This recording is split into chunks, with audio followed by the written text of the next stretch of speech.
നിങ്ങൾ ആക്ച്വലി ചെയ്യുന്നത് multi tasking ആണോ അതോ ടാസ്ക് സ്വിച്ചിങ് ആണോ?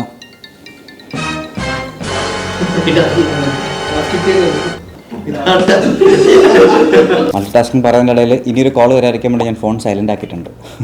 നമ്മുടെ കിലുക്കം സിനിമയിൽ അതിനകത്ത് തിലകനും രേവതിയും കൂടെ ചെയ്യുന്ന ഒരു ആക്ട് ഉണ്ട്. രാവിലെ അരി അടുപ്പത്തിടാൻ തുടങ്ങിയപ്പോഴല്ലേ വെള്ളം ചൂടാക്കാൻ പറഞ്ഞത്? വെള്ളം ചൂടാക്കാൻ തുടങ്ങിയപ്പോഴാണ് എണ്ണ കാച്ചാൻ പറഞ്ഞത്.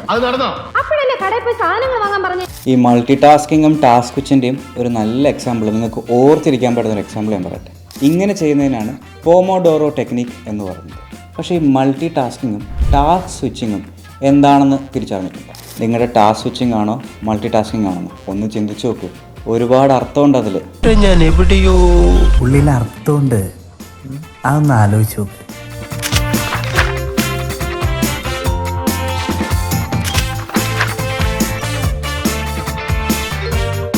മൾട്ടി ടാസ്കിങ്, ഇങ്ങനൊരു വാക്ക് നിങ്ങൾ കേട്ടിട്ടുണ്ടാവുമല്ലോ.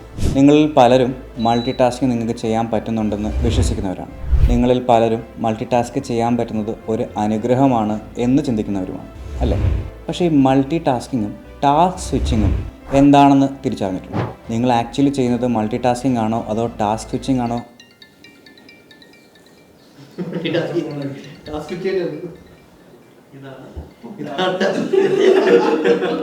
ഹലോ, ഇപ്പോൾ എനിക്ക് സംഭവിച്ചത് കണ്ടില്ലേ?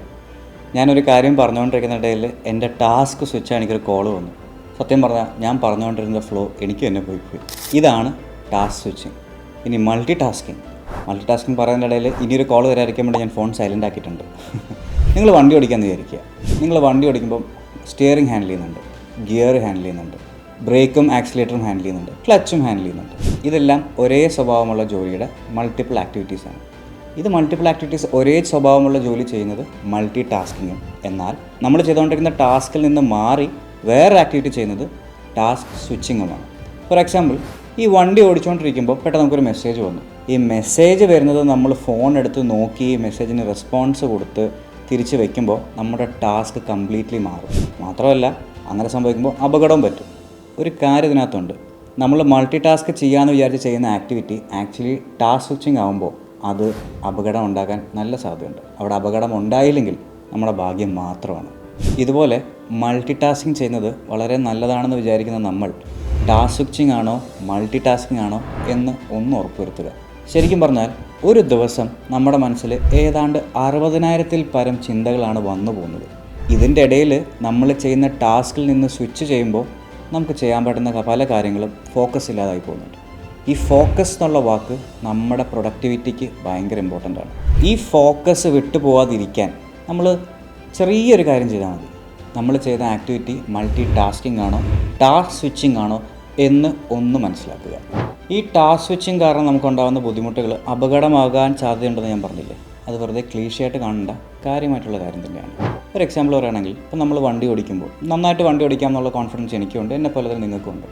പക്ഷെ നമ്മുടെ ടാസ്ക് മാറുമ്പോഴുള്ള അശ്രദ്ധ കാരണം ഒത്തിരി അപകടങ്ങളുണ്ടാവാം. ഞാൻ മാത്രമല്ല റോട്ടിൽ വണ്ടി ഓടിക്കുന്നത്, പുതുതായിട്ട് വണ്ടി ഓടിക്കാൻ പഠിച്ച ആൾക്കാരുണ്ടാകാം, കുറച്ച് പ്രായമായ ആൾക്കാർ വണ്ടി ഓടിക്കുന്നുണ്ടാകാം. ഈ റോഡെന്ന് പറയുന്നത് നമുക്ക് എല്ലാവർക്കും ഒരുപോലെ അവകാശപ്പെട്ടതല്ലേ. പക്ഷേ എൻ്റെ കോൺഫിഡൻസിൻ്റെയും എൻ്റെ സ്പീഡിൻ്റെയും എൻ്റെ കാൽക്കുലേഷൻ്റെയും അത്രയും ആയിരിക്കില്ല മറ്റുള്ളവരുടെ. എൻ്റെ ജഡ്ജ്മെൻറ്റ് ഓക്കെ ആണെങ്കിലും മറ്റുള്ളവരുടെ ജഡ്ജ്മെൻറ്റ് ചെറുതായിട്ട് തെറ്റിയാലും അവിടെ അപകടം സംഭവിക്കാം.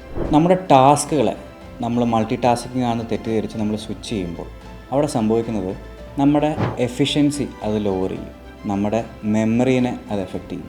ഇത് നമ്മുടെ സ്ട്രെസ് ലെവൽ കൂട്ടും. ഇതേപോലെ നമ്മുടെ ആക്ടിവിറ്റീസ് നെഗറ്റീവായിട്ട് എഫക്റ്റ് ചെയ്യാതെ പോസിറ്റീവായിട്ട് നമുക്ക് ഫോക്കസ് ചെയ്യണമെങ്കിൽ ചെറിയ ടിപ്സ് ഉണ്ട്. നമുക്ക് ചെയ്യേണ്ട ആക്ടിവിറ്റി എന്താണെന്ന് ഒരു ലിസ്റ്റ് ഉണ്ടാക്കുക. ഒരു ടു ഡു ലിസ്റ്റ് എന്നുള്ള രീതിയിൽ ലിസ്റ്റ് ഉണ്ടാക്കുക. ആ ലിസ്റ്റിൻ്റെ എഫിഷ്യൻസി കൂട്ടാൻ വേണ്ടിയിട്ട് അതിന് ഒരു ടൈം മാനേജ്മെൻറ്റ് കൊടുക്കുക. ഫോർ എക്സാമ്പിൾ, ഒരു 25 മിനിറ്റ്സ്, 25 മിനിറ്റിനുള്ളിൽ ഞാൻ ഈ ടാസ്ക് ചെയ്ത് തീർക്കും. 25 മിനിറ്റ് കഴിയുമ്പോൾ ആ ടാസ്കിൽ നിന്ന് ഒരു ബ്രേക്ക് എടുക്കുക. തീർന്നില്ലെങ്കിൽ ഒരു 5 മിനിറ്റ് ബ്രേക്ക് എടുത്തതിന് ശേഷം വീണ്ടും ആ ടാസ്ക് കണ്ടിന്യൂ ചെയ്യുക. പ്രത്യേകം ശ്രദ്ധിക്കേണ്ടത്, ആ ടാസ്കിൻ്റെ ഇടയിൽ പുതിയൊരു ടാസ്ക് ചെയ്യാതെ നോക്കുക. ആ ടാസ്ക് തീർന്നതിന് ശേഷം മാത്രം അടുത്തിലേക്ക് പോവുക. ഇതുപോലെ ടാസ്ക് ഫോക്കസ് ചെയ്ത് ചെയ്താൽ, ടൈം മാനേജ് ചെയ്ത് ചെയ്താൽ നമ്മൾ ഉദ്ദേശിക്കുന്ന കാര്യം വൃത്തിയായിട്ട് നമുക്ക് ചെയ്യാൻ പറ്റും. ഇങ്ങനെ ചെയ്യുന്നതിനാണ് പോമോഡോറോ ടെക്നിക് എന്ന് പറയുന്നത്. ഈ മൾട്ടി ടാസ്കിങ്ങും ടാസ്ക് സ്വിച്ചിൻ്റെയും ഒരു നല്ല എക്സാമ്പിൾ, നിങ്ങൾക്ക് ഓർത്തിരിക്കാൻ പറ്റുന്ന ഒരു എക്സാമ്പിൾ ഞാൻ പറയട്ടെ. നമ്മുടെ കിലുക്കം സിനിമയിൽ അതിനകത്ത് തിലകനും രേവതിയും കൂടെ ചെയ്യുന്നൊരു ആക്ട് ഉണ്ട്. ഭക്ഷണം ഉണ്ടാക്കാൻ വയ്ക്കാൻ പറയുമ്പോൾ അത് ചെയ്യാനല്ല ആദ്യം പറഞ്ഞത്. വെള്ളം ചൂടാക്കാൻ പറഞ്ഞില്ലേ? വെള്ളം ചൂടാക്കാൻ പറഞ്ഞപ്പോഴല്ലേ കടയിൽ പോകാൻ പറഞ്ഞത്? ഓർമ്മയില്ലേ സിൻ? രാവിലെ അരി അടുപ്പത്തിടാൻ തുടങ്ങിയപ്പോഴല്ലേ വെള്ളം ചൂടാക്കാൻ പറഞ്ഞത്? വെള്ളം ചൂടാക്കാൻ തുടങ്ങിയപ്പോഴാണ് എണ്ണ കാച്ചാൻ പറഞ്ഞത്. അപ്പോഴല്ലേ കടയിൽ പോയി സാധനങ്ങൾ വാങ്ങാൻ പറഞ്ഞത്? നമ്മൾ കുറേ ചിരിച്ച സീനാണ്. അവസാനം എന്ത് സംഭവിക്കും? ഒരു പണിയും നടന്നിട്ടില്ല, പുള്ളിക്ക് ഭക്ഷണവും കിട്ടിയിട്ടില്ല. ഇത് ഒരു പണിയും വൃത്തിയായിട്ട് ചെയ്യാൻ സമ്മതിക്കാത്തത് കൊണ്ട് ഒരു പണിയും നടക്കാതെ പോയതിൻ്റെ ക്ലാസിക് എക്സാമ്പിളാണ്. ഇനി നിങ്ങളൊന്ന് മനസ്സിലാക്കുക, നിങ്ങൾക്കുള്ളത് മൾട്ടി ടാസ്കിംഗ് ആണോ ടാസ്ക് സ്വിച്ചിങ് ആണോ? മൾട്ടി ടാസ്കിങ്ങിനെയും ടാസ്ക് സ്വിച്ചിങ്ങിനെയും വൃത്തിയായിട്ട് മനസ്സിലാക്കിയിട്ട് നമ്മുടെ ജോലി സന്തോഷമായിട്ട് അങ്ങോട്ട് ചെയ്യാം. ഞാൻ പറഞ്ഞത് കൂടാഞ്ഞിട്ട് ഈ കിലുക്കത്തിൻ്റെ എക്സാമ്പിൾ നിങ്ങൾ കേട്ടിട്ട് നിങ്ങൾ തന്നെ ഒന്ന് സ്വയം വിലയിരുത്തിക്കുക. നിങ്ങളുടെ ടാസ്ക് സ്വിച്ചിങ് ആണോ മൾട്ടി ടാസ്കിംഗ് ആണോ? ഒന്ന് ചിന്തിച്ച് നോക്ക്. ഒരുപാട് അർത്ഥമുണ്ട് അതിൽ. അടുത്ത ആഴ്ച വീണ്ടും കാണാം. Thank you so much. See you soon.